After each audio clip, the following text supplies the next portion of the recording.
Big TV భక్తి సమాచారం WhatsApp ఛానల్లో జాయిన్ అవ్వండి. అన్ని విశేషాలు ఎప్పటికప్పుడు తెలుసుకోండి. నమస్కారం గురుగారు. నమస్కారం గురుగారు, కార్తీక మాసం అంటేనే మనందరం చూస్తూ ఉంటాం. శివుణ్ణి ఎంతో ఇష్టంగా ప్రార్థించే వాళ్ళు చాలా అనేక మంది ఉన్నారని చెప్పొచ్చు. అయితే కార్తీక మాసంలో దీపాలను వెలిగిస్తూ ఉంటారు, రావి చెట్టు కింద వెలిగించాలి అంటారు. దానికి గల కారణం ఏంటండి? కార్తీక మాసంలో శివస్య విష్ణు విష్ణుస్య శివ ఎలా ఉంటుందంటే, శివుడికి ఇష్టమైనటువంటిది కార్తీక మాసం, విష్ణుకి ఇష్టమైనటువంటిది ధనుర్మాసం. ఈ రెండు మాసాలు కూడా చాలా విశేషమే. రాగి చెట్టు దగ్గర మాత్రమే కాదండి, ఉసిరి చెట్టు దగ్గర కూడా వెలిగిస్తూ ఉంటారు, వనభోజనాలు చేస్తుంటారు, మైత్రి వెలిగిస్తుంటారు. మన ఇంట్లో దీపం వెలిగిస్తూ సమాజంలో కూడా దీనివల్ల ఏమవుతుందంటే, దీపం వెలుగుతుండగా క్రిమికీటకాలన్నీ ముందు నాశనం అవుతాయి. ఫస్ట్ ఈ ఆకాశంలో ఉన్నటువంటి పొల్యూషన్ అని ఉంది కదా, పొల్యూషన్ ఒక పెద్ద బోర్డు, ఆ పొల్యూషన్ అంతా కూడా పోతుంది దీపపు కాంతి వల్ల. వాస్తవానికి ఒరిజినల్గా మీరు కూడా గమనించి ఉంటారు, ఒక 2 ఏళ్ళు కరోనా వచ్చినప్పుడు మనకు పొల్యూషన్ జీరోకి వచ్చింది. అంత పొల్యూషన్ బయట ఉన్నాయి. ఈ దీపపు కాంతి వల్ల, నువ్వుల నూనె, ఆవు నెయ్యితో వెలిగించే దీపంతో వచ్చే కాంతులతో వచ్చే పొగ ద్వారా పొల్యూషన్ అంతా కూడా క్లియర్ అవుతుంది. ఇది వచ్చి సైంటిఫిక్గా ప్రూవ్డ్ అనమాట. ఆధ్యాత్మికంగా ఆ దీపం వెలిగినంతసేపు మన కర్మ వ్యాధులన్నీ తొలగుతాయంటారు. ఆయన వచ్చేసి వ్యాధులు తొలగడానికి ఆయన ఎవరు మృత్యుంజయుడు. త్ర్యంబకం యజామహే సుగంధిం పుష్టివర్ధనం ఉర్వారుకుందరం మృత్యోనుక్షిమాడు. మన తులసి కోట దగ్గర కానీ, ఉసిరి చెట్టు దగ్గర కానీ, రాగి చెట్టు దగ్గర కానీ ఇవన్నీ వెలిగించడం వల్ల, రాగి చెట్టు దగ్గర వెలిగించమన్నారు, ఉసిరి చెట్టు దగ్గర వెలిగించమన్నారు, తులసి చెట్టు దగ్గర వెలిగించమని. కానీ తులసి మొదల దగ్గర పెట్టి ఆ చెట్టును కాల్చకూడదు. అది గుర్తుపెట్టుకోండి. చాలామంది ఆ చెట్ల దగ్గర పెట్టి, ఆ చెట్టు వీళ్ళు వచ్చారా ఆయన, ఆ చెట్టుకు ప్రాణం అనేది పోతుంది. మరుసటి రోజు చూస్తే ఆ చెట్టు అంతా ఎండిపోయి ఉంటుంది. ఆ భక్తి ఏంటో కానీ, భక్తి ఉండాలి కానీ భక్తిలో పైశాచకం ఉండకూడదు. అదొకటి ఆలోచించండి. వాస్తవానికి ఆ చెట్టు మళ్ళీ ఉండాలి కదా మనకు, కొంచెం దూరంగా ముగ్గు వేసి కనీసం ఆ సెగ కూడా ఆ చెట్టుకు తగలకూడదండి. అలాంటి దీపం ముట్టించాలి. శరణమయ్యప్ప. గురుగారు, మామూలుగా కార్తీక మాసం అంటేనే ఇందాక మీరు చెప్పినట్టుగా శివుడి మాసం అని చెప్పొచ్చు. అయితే చాలామంది కూడా దీక్షలు కూడా తీసుకుంటారు, శివ దీక్ష కూడా. అసలు ఎలా తీసుకోవాలి అంటారు, ఏంటండి శివ దీక్ష? ఇప్పుడు ఇది ఈ మధ్య బాగా ప్రచారమైందండి. ఒకప్పుడు శివదీక్ష అంటే శివరాత్రికి తీసుకునే వాళ్ళు కార్తీక మాసంలో తీసుకుంటారు. కొంతమంది ధనుర్మాసంలో గోవింద దీక్ష తీసుకుంటారు. ఎక్కువ శాతం అయ్యప్ప స్వామి దీక్షలు తీసుకుంటారు. ఈ దీక్ష తీసుకోవడం చాలా విశేషం, మంచిది కదా. దైవనామస్మరణతో ఉండడం చాలా విశేషం కదా ఆ దీక్ష తీసుకోవడం అనేది. శరణమయ్యప్ప. అసలు ఎలాంటి నియమాలు పాటించాలి? ఏ దీక్ష గురించి అడుగుతున్నారు? శివయ్య దీక్ష గురించి. శివయ్య దీక్ష గురించి శివనామస్మరణ. ఆయనకి ఏమి పూజలు చేయక్కర్లేదు, ఏం చెప్పక ఓం నమ శివాయ అని చెప్పండి. ఉదయ సంధ్యలో ప్రార్థన చేయండి. ఆయనకి ఇరుముడి అంతా ఏం లేదండి. చక్కగా ఆయన నామస్మరణతో ఉండడము. ఒక చందనం లాంటి కలర్ లాంటి ఒక వస్త్రం ఉంటుంది, ఒక తులసి మాల ధరించండి. చక్కగా శివాభిషేకం చేయండి. ఆయన కూడా సైకత లింగం తయారు చేయండి. మట్టితో చూసినటువంటి ఆ యొక్క మట్టి తయారు చేయండి. లింగం పూజ చేయండి. మహాలింగార్చన, సహస్రలింగార్చన చేయండి. రుద్రాభిషేకం చేయండి. మహన్యాసం చేయండి. ఉపవాసాలు ఉండండి. ఉపవాసం పేరు మీద రకరకాలుగా తిండి తినకండి. ఆయనకి ఇష్టం వచ్చినటువంటి ఆ యొక్క స్వీట్ పొటాటో ఉంటుంది కదా, అలాంటిది ఒక ఆకుకూరలు ఎక్కువ శాతం తినడానికి, కూరగాయలు అన్నీ తినడానికి ప్రయత్నం చేయండి. ఉపవసించడం, స్వామివారికి దగ్గరగా వసించడం కానీ, ఆహారం రకరకాలుగా 10-20 రకాలు తినేసి ఉపవాసం కాదు అది. స్వామివారితో దగ్గరగా వసించడం అనే దాన్ని ఉపవసించడం అంటారు. ఇది ఉపవాస దీక్ష. ఇది కార్తీక మాసంలో చేస్తారు, ఎప్పుడు పడితే అప్పుడు చేస్తారండి, తప్పేం లేదు. శరణమయ్యప్ప. ఈ మధ్య బాగా ఇదే కార్తీక మాసంలో శివ దీక్ష తీసుకుంటున్నారు, హనుమత్ దీక్ష తీసుకుంటున్నారు. అయ్యప్ప దీక్ష అయితే స్టాండర్డ్గా ఉంది. ఈ మధ్య వెంకటేశ్వర స్వామి దీక్ష కూడా తీసుకుంటున్నారు. ధనుర్మాసం వచ్చేటప్పటికి వాళ్ళ ఊర్లో నుంచి నడిచి వెళ్ళి చక్కగా గోవింద గోవింద అని చెప్పుకుంటూ, గోవిందనామం వేసుకుంటూ కూడా మెట్లకు పూజ బొట్లు పెట్టుకుంటూ కూడా చేస్తున్నారు. అలా కూడా చేస్తున్నారు. శరణమయ్యప్ప. గురుగారు, కార్తీక మాసంలో మహాశివుడికి అనేక పూజలు చేస్తూ ఉంటారు, ప్రత్యేకమైన పూజలు. అసలు ఎలాంటి పూజలు చేయాలి అంటారు? సో నేను చెప్పాను కదా, మా కార్తీక సోమవార వ్రతం చేయొచ్చు, కార్తీక పౌర్ణమి వ్రతం చేయొచ్చు, లేదా నిత్య కార్తీక సోమం. ఈ యొక్క కార్తీక మాసానికి కార్తీక పురాణం అని ఉంటుంది. ఆ 30 రోజులు ఆ కార్తీక పురాణాన్ని కంప్లీట్ చేసుకోవచ్చు. ఏమీ చేయదని తెలియలేదా, ఓం నమః శివాయ చెప్పండి. చెప్పకుండా మాత్రం ఉండకండి. మీరు ఏ పూజలు చేయలేదు, వ్రతాలు చేయలేదు, నా దేవుడేం కొట్టడం మిమ్మల్ని. కానీ నామస్మరణ, కలవు నామస్మరణాత్ అన్నారు. ఇక్కడ కలిలో ఏం తీరుతుంది? మీకు రుణం తీరాలన్నా, అనుగ్రహం కావాలన్నా, శక్తి కావాలన్నా ఏం కావాలి? నామస్మరణ. ఆ నామస్మరణ కూడా ఓం నమ శివాయ అనగానే మన నాభి లోపలికి వెళ్ళిపోతుంది. ఆ నాభి ఎన్నిసార్లు లోపలికి పోతుందని చూసుకుంటే ఆ లోపల ఉన్న బ్లాక్స్ అంతా కూడా క్లియర్ అయిపోతుంది. కాబట్టి నామస్మరణ, కలవు నామస్మరణ. చదివినవాడు, వేదం చదివినవాడు వేద మంత్రంతో చేయండి. బుక్ చూసి చదివిన వాళ్ళు చదవాలి, లేదా ఏది అక్కర్లేదండి, లింగాష్టకాలు అన్నీ కూడాను యూట్యూబ్లో వస్తున్నాయి, అడ్వర్టైజ్మెంట్ లేకుండా డౌన్లోడ్ చేసుకొని వినండి.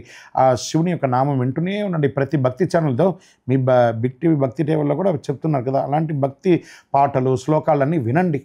10 సార్లు వింటే 11వ తప్పు లేకపోయినా చదువుతారు. తప్పు వచ్చి చదివినా కూడా పర్లేదు, మీరు వేద పండితులా కాదు కదా, వేద పండితులుగా ఉన్నవాళ్ళు ఓకే, లేని వాళ్ళు తప్పులకు ఆ భగవంతుడు ఇచ్చాడు, మీ నోరు తప్పు వచ్చిందా చదివేసేయండి.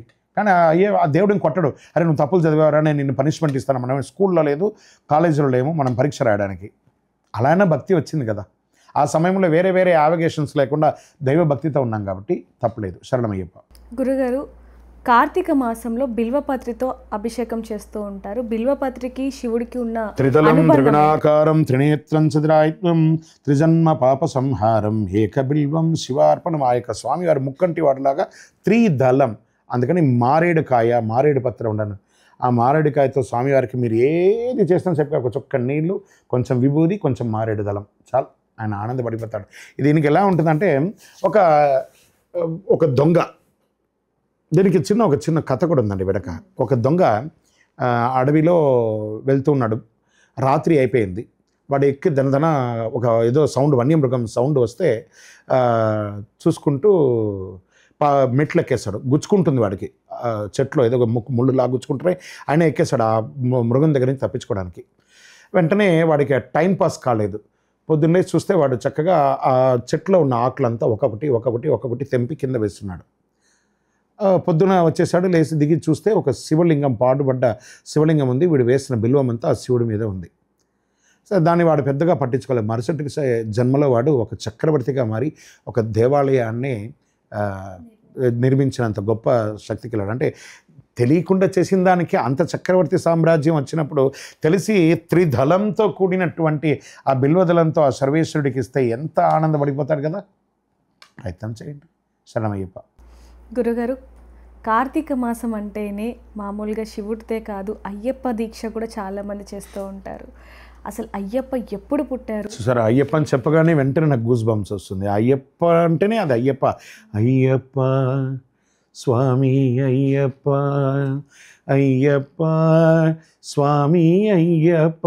దీంట్లోనే కార్తీక మాసం అనేది ఎందుకు ఈ మన కార్తీకం రాగానే కలతలెల్లా పోయే. ఈ కార్తీకం వచ్చిందంటే కలతలు పోతాయటండి. అంత అద్భుతమైనటువంటి మాసం. ఎన్నో జన్మల సుకృతం ఉంటే ఆ కార్తీక మాసంలో మనం దైవ ప్రార్థన చేస్తుంటాం. అంత అద్భుతమైనటువంటి సమయంలో మన టీవీ ద్వారా మీరు తీసుకున్నటువంటి ఒక పెద్ద స్టెప్ అని కూడా చెప్పచ్చు. ప్రేక్షక మిత్రులారా, అయ్యప్ప సబ్జెక్ట్ రాబోతుంది. చాలా చాలా ప్రశ్నోత్తరాలతో మేము ముందుకు రాబోతున్నాం. ఇది ఎవరో పబ్లిసిటీ కోసం కాదు, ఒక వెంకటేశ్వరమ చెప్తున్నారు లేదా ఇక్కడ బిగ్ టీవీ చెప్తున్నారు అనేది కాదు. ఒక చిన్న అవేర్నెస్ మీలో క్రియేట్ చేసి ఇంకా కొంచెం చేస్తున్నటువంటి ఈ యొక్క అయ్యప్ప పూజలు పునస్కారాలు ఇక భక్తిలో ఇంకొక మెట్టు ఇంకా ట్యూన్ చేస్తే బాగుంటుందేమో అనే ఒక చిరు ప్రయత్నం చేస్తున్న టీవీకి జోహార్లు. భక్తులు కూడా దాన్ని అద్భుతంగా దాన్ని స్వీకరించాలని కోరుకుంటున్నాం. శరణమయ్యప్ప.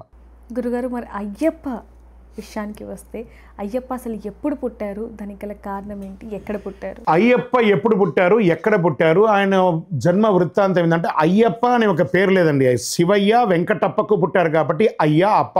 మనకు ఒక జనరల్గా ఒక పేరు ఉంటుంది చూస్తారా, పిల్లవాడికి ఒక నిక్ నేమ్, చంటి, నాని. ఎప్పుడు నా పేరు చంద్రమౌళి వెంకటేశ్వరం అనుకో. మా ఇంట్లో కూడా చిన్నప్పుడు బాబు బాబు అని పిలిచేవాడు. చిన్న, నాని, డోలి ఎలా మనం పిలుచుకుంటామో అలాగే అయ్యప్ప స్వామికి నిక్ నేమే అయ్యప్ప స్వామి. కానీ ఈయన పేరు ధర్మశాస్త్ర. ఈయన ధర్మాన్ని శాసించడానికి కోసం పుట్టినటువంటి వారు. విష్ణు సహస్రనామంలో 22వ శ్లోకంలో భీష్ముల వారు అంబుసైనం మీద ఉండగా దక్షిణాయనం అవుతుండగా ఆయన కోరిక ఉందట, నేను ఉత్తరాయణంలోనే నేను మరణిస్తాను, నేను కోరుకున్నప్పుడు మరణం ఉందంటే ఆయన ఉత్తరాయణ పుణ్యకాలం వచ్చిన తర్వాత నేను మరణిస్తాను అనగానే అప్పుడు ఆయన విష్ణు సహస్రనామాన్ని చెప్తున్నారట. 22వ శ్లోకం 2వ పంక్తిలో ఏం చెప్తున్నారంటే అజో దుర్మర్శన శాస్త విశ్రుదాత్మా సురారిహ.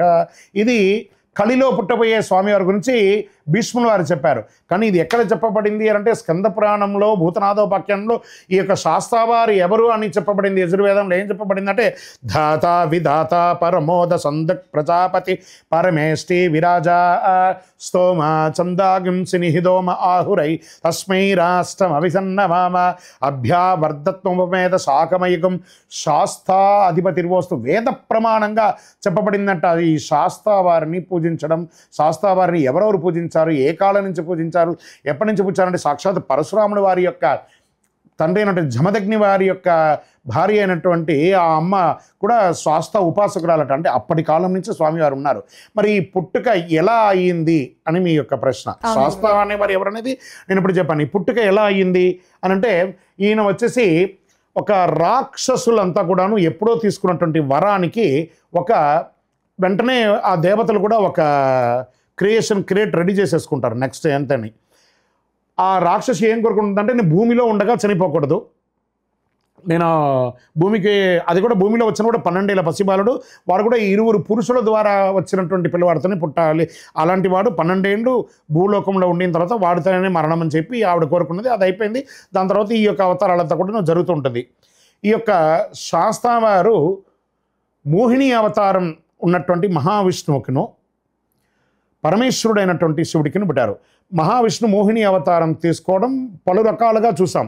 కానీ ఈ శాస్త్రవారు ఉద్భవనకు ఉన్నటువంటి ఒక మోహిని అవతారం ఎలా ఉంటుందంటే ఆ మహావిష్ణువు దగ్గర అందరూ ప్రార్థన చేస్తున్నారు, స్వామి ఇలాంటిది ఉందంటే ఆ యొక్క మహావిష్ణువు ఆ అమ్మ జగన్మాత దగ్గరికి పోయి ప్రార్థన చేస్తున్నారు. అమ్మ నిన్ను మోగించేది ఆ పరమేశ్వరుడే, నేను ఆ మోహిని అవతారం తీసుకోవాలంటున్నాను, నీ యొక్క శక్తి మాయను నాలో ఆవగించు, అప్పుడే పరమేశ్వరుడు కలుస్తారు, కాబట్టి నాలో మీరు ఆవగించండి అని చెప్పి మహావిష్ణువు తపస్సు చేస్తారు. పార్వతీ అమ్మవారిని కూర్చి తపస్సు చేస్తే ఆమె వరంతో మహావిష్ణు మోహిని అవతారం తీస్తారు శక్తి రూపంలో. ఆ శక్తి రూపంలో వనంలో తిరుగుతున్నటువంటి అమ్మవారిని చూస్తారనమాట శివుడు, మోహిస్తారనమాట స్వామివారు. వెంటనే ఒక స్త్రీ పురుషుడు చూడగానే ఆ చూపులకి ఆ సిగ్గుపడే ఆ బిడియం ఉన్నటువంటి దీనికి ఈ అమ్మవారు పరిగెట్టుతూ ఉన్నారు. వెంటనే శివుడు కూడా ఆ అమ్మవారిని వెంబడిస్తున్నారు. వీరిరువురు నడయాడినటువంటి ఒక స్థలం ముహిర్దవన్ మలై అంటారు. వెస్టర్న్ ఘాట్లో ఉన్నటువంటి కేరళ రాష్ట్రంలో ముహిర్దవన్ మలై అని ఒక కొండ. ముహిర్దవన్ అనేది ఒక ఋషి యొక్క ఆ కొండ దగ్గర వీరిరువురు పరిగెడుతూ ఉండగా నిలబడతారు. జనరల్గానే మనకి ఇప్పుడు చూడండి, కరెంట్ ఇన్ని లైట్స్ పెట్టాము, ఫ్యాన్ ఏసీ లేకపోతే చెమట వస్తుంది కదా, అలాగే వీళ్ళు కూడా పరిగెడుతూ ఉండగా ఒక రసాయన మార్పిడి వచ్చి చెమట వస్తుంది. ఆ చెమట బిందువు కింద పడకుండా మోహిని తన అరిచేతిని ఇలా పెడతారు, శివుడు తన యొక్క అరిచేతిని ఇలా పెట్టగానే వారి ఇరువురి యొక్క చెమట బిందువు ఆ అరిచేతులు ఇలా పడగానే అది మిక్స్ అయ్యి స్వామివారు ఆవిర్భవించారు మహాశాస్త్రగా. అందుకే స్వామివారి శ్లోకంలో కూడా ఏమని చెప్పారు, క్షిప్ర ప్రసాద నిరతం శాస్త్రం ప్రణమామ్యహం. క్షిప్రంలో పుట్టినవారు. వెంటనే అందులో నుంచి ఒక చిన్న జాలువారు కింద పడింది, అదే పంబా నది. పంపా నది వేరు, స్వామివారు వేరు కాదు. వెంటనే తన మెడ మీద ఉన్నటువంటి మణిహారాన్ని మహావిష్ణు తన యొక్క పిల్లవాడి మీద వేసేసి విష్ణు రూపంలో వెళ్ళిపోతారు. వెంటనే స్వామివారు కైలాసానికి తీసుకొస్తున్నారు. అమ్మవారికి తెలుసు శక్తి రూపం ద్వారానే వచ్చిందని. అప్పుడు అమ్మ అంటుంది, ఏమండి పిల్లవాడిని కన్నడం కాదు, మనము వాళ్ళకి ఆస్తిపాస్తులు కూడా చేర్చిపెట్టాలి, కాబట్టి పెద్దవాడికేమో ప్రమదగణాన్ని ఇచ్చేశారు, రెండో వాడికేమో దేవగణాన్ని ఇచ్చేశారు, మరి మూడో వాడికి ఏం ఆస్తి ఇస్తారు మీరు అని అంటే, నేను భూతనాథుని కాబట్టి ఈ రోజు నుంచి భూతగణాలకన్నిటికీ కూడా అధిపతిగా ఈ మహాశాస్త్రవారిని చేస్తున్నాను. దేనికి ఆయన అధిపతి? భూత ప్రేత పిశాచ బ్రహ్మ రాక్షస యక్ష గంధర్వ పర ప్రేరిత అభిచార కృత్యరోగ ప్రతిబంధక అన్నిటికీ ఆయన అధిపతిగా ఉంటారు. అప్పుడు పుట్టినటువంటి శ్లోకమే భూతనాథ సదానంద సర్వభూతదయాపర రక్ష రక్ష మహాబాహు శాస్త్రే తుభ్యం నమో నమః. మనం ప్రతినిత్యం చెప్పుకునే శ్లోకంలో ఇదొకటి. స్వామివారు ఉద్భవించిన తర్వాత స్వామివారు అవతారాలు పొందుతున్న మహావిష్ణువుకి ఎలా అవతారాలు ఉన్నాయో, ఒక్కొక్క దేవుడికి ఎలా అవతారాలు ఉన్నాయో స్వామివారికి కూడా 18 అవతారాలు ఉన్నాయి. అయ్యనారప్ప శాస్త్ర, కాళశాస్త్ర, వీరశాస్త్ర, బాలశాస్త్ర, విశ్వశాస్త్ర, యోగశాస్త్ర, జ్ఞానశాస్త్ర, కిరాతశాస్త్ర, కళ్యాణవరద శాస్త్ర, జగన్మోహన సుందర శాస్త్ర, సంతానదాయక గోప్తృశాస్త్ర, పూర్ణాపుష్కల మహాశాస్త్ర, యోగశాస్త్ర, వీరశాస్త్ర, అపూర్వ శాస్త్ర, అజారూఢ శాస్త్ర, వ్యాఘ్రారుడు శాస్త్ర, లక్ష్మీ శాస్త్ర, లాస్ట్కి జీవశాస్త్రగా స్వామివారు 18 అవతారాలు తీస్తారు. ఒక్కొక్క అవతారంలోనూ స్వామివారికి పత్నులు ఉన్నారు. ఎలా పూర్ణ పుష్కల నాదనే శరణమైపోయి మనం ప్రతిరోజు శరణఘోషలో చెప్తున్నామా? పూర్ణ, పుష్కల, ప్రభ, శ్రీమదన, శ్రీవర్ణిని అనే 5 దేవియర్లు, శుభకీర్తి అని గాంధర్వ వివాహం చేసుకునే ఒక అమ్మవారు, సత్యగన్ అనే ఒక కొడుకు కూడా స్వామివారికి ఉన్నారు. ఈయన బ్రహ్మచారి అంటారు కదా, మరి ఈయనకి ఇవన్నీ ఎలా వచ్చింది? ఈ కలిలో మాత్రమే ఆయన బ్రహ్మచారి. గత 17 జన్మల్లోనూ స్వామివారు గృహస్థాశ్రమంలోనే ఉన్నారు. ఇవన్నీ మనం రోజు చెప్పుకుంటున్నాం, మనకు తెలియకుండానే. ఇప్పుడు మనం డైలీ హరివిలాసం పడతాం కదా, స్వామివారి పౌడింపు సేవ. అందులో 3వ పంక్తిలో ఏం చెప్పబడింది? ప్రణయ సత్యకం ప్రాణనాయకం ప్రణదకల్పకం సుప్రభాంసితం ప్రణవ మందిరం కీర్తన ప్రియం హరిహరాత్మజం దేవమాశ్రయేలా. స్వామివారిని మనం ప్రతిరోజు చెప్పుకున్నాం. ప్రణయాదేవికి పుట్టినటువంటి సత్యగన్ స్వామివారి కొడుకు గురించి కూడా మాట్లాడుతాం. మరి సప్త చిరంజీవులో ఆ సత్యగన్ కూడా ఒకడు ఉన్నాడు. ఎవరైతే అండి ఈ భూమిలో ఎవరు ఆ సత్యగన్ అంటే, అయ్యప్ప స్వామి దేవాలయాల్లో నిత్య ధూపదీప నైవేద్య పూజలు చేస్తున్నటువంటి అర్చక స్వాముల వారి సాక్షాత్ అయ్యప్ప స్వామి వారి కొడుకును కూడా చెప్పడం జరుగుతుంది. అంత భాగ్యం కలిగినటువంటి 17 జన్మల్లోనూ ఆయన ఉన్నారు. కలిలో మాత్రమే ఆ జన్మాంతరం ఆయన బ్రహ్మచారిగా ఉండబోతున్నారు. దాని వృత్తాంతం తర్వాత మనం అన్ని కూడా తెలుసుకున్నాం. మరి ఇవన్నీ కూడాను కేరళ రాష్ట్రంలో భూస్థాపితమైపోయింది ఆ దేవాలయాలన్నీ. అవశేషంగా ఒక 5 మిగిలినాయి. వీటన్నిటినీ బ్రహ్మశ్రీ డాక్టర్ చంద్రమౌళి గురుస్వామి గారు రీసెర్చ్ చేసి ఒక థీసిస్ రాశారు. 2000 పేజీల థీసిస్, అయ్యప్ప సర్వస్వం అని. దాన్ని కొలంబో యూనివర్సిటీ వాళ్ళు వారికి డాక్టరేట్ పట్టం ఇచ్చారు. వీటన్నిటినీ ఒక దేవాలయంగా నిర్మించాలని వైకుంఠనాథుని యొక్క తిరుపతిలో, కైలాసనాథుని యొక్క క్షేత్రం జీవలింగేశ్వర స్వామి సన్నిధానం 365 రోజులు నీళ్లు పడుతున్నటువంటి ఆ స్థలంలో, తిరుపతి పట్టణంలో కపిల తీర్థానికి దగ్గరలో జీవలింగేశ్వర స్వామి సన్నిధానంలో ఈ అయ్యప్ప స్వామి వారి 18 అవతారముల దేవాలయాన్ని బ్రహ్మశ్రీ డాక్టర్ చంద్రమౌళి గురుస్వామి గారు నిర్మించి సమాజానికి అంకితం ఇచ్చారు. అయ్యప్ప మాల వేసుకున్న వాళ్ళందరూ కూడా పుట్టినందుకు ఒక్కసారైనా శబరిమలకి ఎలా వెళ్తారు? ఈ 18 అవతారాలు అయ్యప్ప నామం తెలిసిన ప్రతి ఒక్కరూ ఈ అయ్యప్ప 18 అవతారాల గురించి తెలుసుకోవాలి. అక్కడ కట్టాం, రండి, చూడండి, దర్శనం చేసుకోండి. ప్రతి సంవత్సరం నవంబర్ 9వ తారీఖున పూర్ణాపుష్కల మహాశాస్త్ర వారికి కళ్యాణోత్సవం జరుగుతుంది. ఈ సంవత్సరం కూడా జరుగుతుంది. రండి, వచ్చి కళ్యాణ అక్షంతలు తీసుకోండి. ఈ దేవాలయంలో అడుగు పెట్టడం వల్ల పెళ్లి కాని వారికి పెళ్లి జరుగుతుంది, కళ్యాణ వరద శాస్త్రగా. సంతానం లేని వారికి సంతానదాయకగా సంతానం అవుతుంది. కుటుంబంలో కలయిక, భార్యాభర్తల మధ్య సఖ్యత లేదు, శిల్పశాస్త్రగా అనుగ్రహిస్తున్నారు. విదేశాలకి వెళ్ళాలి, స్వామివారి విశ్వశాస్త్రగా ఉన్నారు. చదువు కావాలి, జ్ఞానశాస్త్రగా ఉన్నారు. స్వామివారికి ఏదో నేను కన్ఫ్యూజన్లో మిగిలిపోయి నాకు ఏదో శత్రు బాధలు ఉన్నాయి, వీరశాస్త్రగా స్వామివారు ఉన్నారు. నాకు స్కిన్ ప్రాబ్లమ్స్ ఉన్నాయి, జగన్మోహన సుందర శాస్త్రగా ఉన్నారు. అక్కడ అన్ని 1, 2 నాకు ఏవేమో అన్నీ జరుగుతాయి. వాటన్నిటికీ ఒక్కొక్క శాస్త్రకు ఒక్కొక్క శక్తితో అక్కడ కూర్చున్నారు. వచ్చి దర్శనం చేసుకొని ఆ స్వామి దగ్గర ఒక 18 ప్రదక్షిణలు 108 ప్రదక్షిణలు చేయండి, మీ జీవితమే మారుతుంది. శరణమయ్యప్ప, శరణమయ్యప్ప, శరణమయ్యప్ప. గురుగారు, నిజంగా స్వామివారి పుట్టుక ఇంత అద్భుతంగా ఉంది అంటే మరి స్వామివారికి అయ్యప్ప అనే పేరు ఏ విధంగా వచ్చింది గురుగారు? అదే చెప్పాను కదండి, అయ్యప్ప అనేది ఒక పేరు, నిక్ నేమ్ మాత్రమే. ఇది this is called Nick name. స్వామియే శరణమయ్యప్ప అనేది స్వామి శరణం అని అందరూ చెప్తున్నారు. ఎవరైనా నమస్కారం మాల వేసుకోగానే ఇప్పుడు ఎలా కొంతమంది సింబాలికల్గా జై శ్రీరామ్ అంటారు, కొంతమంది గోవింద అంటారు, ఓం నమ శివాయ అంటారు. దీనికి కూడా అయ్యప్ప స్వామి అంటే స్వామి శరణం అంటారు. ఏం చెప్పారు? ఇది ఎలా వచ్చిందంటే ఋషి ప్రోక్తంతు పూర్వాణం. ఇప్పుడు కాదండి, ఋషుల దగ్గర నుంచి చెప్పారు. స్వామి శరణం ఇత్యేవ ముద్ర వినయ సాధనం. ఈ స్వామివారి యొక్క ముద్రను వేసుకుంటే వినయ సాధనంగా ఉంటారని ఈ స్వామి శరణం ఋషి ప్రోక్త కాలం నుంచి కూడా దీని గురించి చెప్పబడింది. కాబట్టి ధర్మశాస్త్రగా వారి పేరు. ఇప్పుడు నేను చెప్పిన ఇన్ని శాస్త్ర ఉన్నారు. అయ్యప్ప అనేది ఈజీగా పలికే ఒక పలుకు మాత్రమే. ధర్మశాస్త్ర, వీరశాస్త్ర, కాళశాస్త్ర, యోగశాస్త్ర. ఇప్పుడు స్వామివారి దాంట్లో మహాశాస్త్రీనమా, విశ్వశాస్త్రీనమా, లోకశాస్త్రీనమా, ధర్మశాస్త్రీనమా, వేదశాస్త్రీనమా అర్చన చేసేటప్పుడు మనం ఈ శాస్త్ర పేర్లని చెప్తున్నాం కదా, ఇవన్నీ స్వామివారి అవతారాలే. ఇవి తెలియకుండానే మనం అన్ని డైలీ చెప్తున్నాం, ఉదయం సాయంత్రం చెప్తున్నాం, కానీ ఇవన్నీ అవతారాలు. శరణమయ్యప్ప. For more videos like this, subscribe Big TV channel.